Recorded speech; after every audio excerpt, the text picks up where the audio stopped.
Hey everyone, in this video we are going to look at writing and graphing inequalities. So first we want to make sure we understand what inequalities are. So unlike an equation, which says two things are equal, right, an inequality is a mathematical sentence that's comparing expressions that do not have the same value. So using words like less than or greater than, less than or equal to, or greater than or equal to, or not equal to. These are all examples of inequalities. So for example, we have here 5x is less than 2. And another example would be 3 plus y is greater than or equal to 4.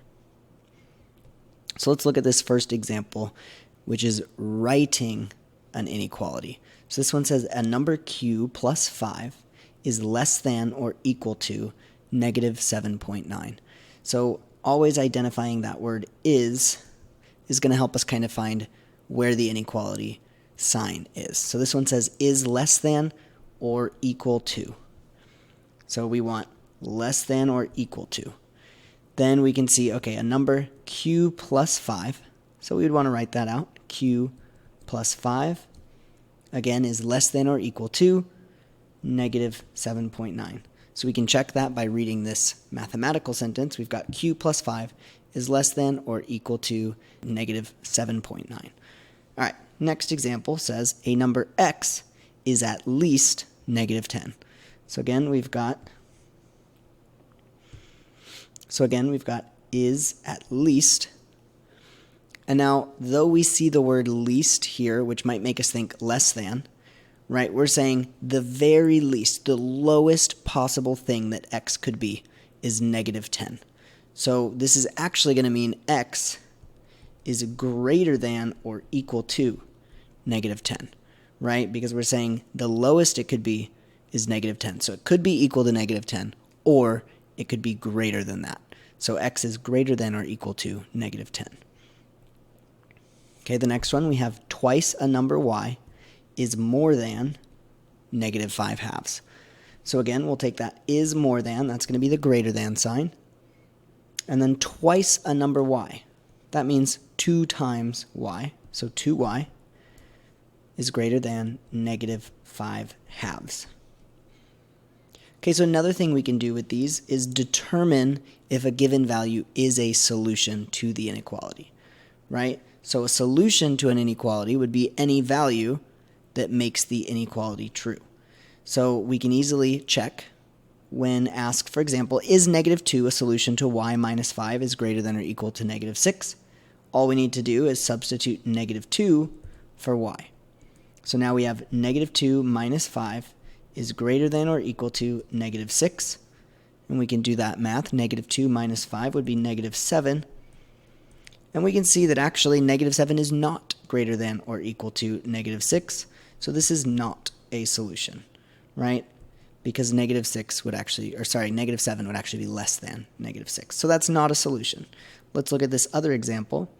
Is negative 2 a solution of negative 5.5 y is less than 14? So again, we substitute negative 2 for y. So that's negative 5.5 times 2. And we want that to be less than 14. So negative 5.5 times 2 is going to be negative 11. And we can see that that is clearly going to be less than 14. So this is a solution. Okay, finally, let's finish up with a word problem here. So it says a rock climber's sleeping bag is recommended for temperatures no lower than negative 15 degrees Celsius. Write and graph the inequality. So again, we want to start with is recommended for temperatures no lower than negative 15 degrees Celsius. Okay, so let's use B for bag, his sleeping bag. And it cannot go any lower than negative 15 degrees Celsius, right? So this is the same as at least. The lowest it can possibly be is negative 15, or it can be greater than that. So we want to do the sleeping bag temperature can be greater than or equal to negative 15. So that's our inequality. And now we want to graph that.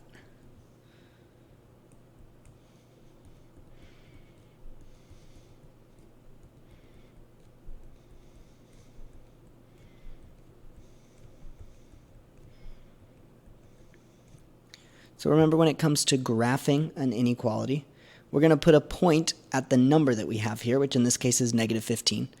And depending on if we have that equal to part, that's going to determine what type of point we put there. So when we have greater than or equal to or less than or equal to, we're going to use a closed circle. Okay, because that closed circle tells us negative 15 is a solution to this, right? If we just had greater than or less than, we would use an open circle, right? An open circle would give us a graph that would look like this, and it tells us that number that it's actually on is not included in that list of solutions. But for this one, we have b is greater than or equal to negative 15, so we're going to do a closed circle and then go to the right. And again, this shows us that b can be anything negative 15 or above. So to show you another example briefly, if we wanted to do an inequality that was, let's say, x is less than 5. Okay, so we want everything less than 5. So we would do an open circle because 5 is not one of the solutions, but everything to the left of it is. So that's how we graph inequalities.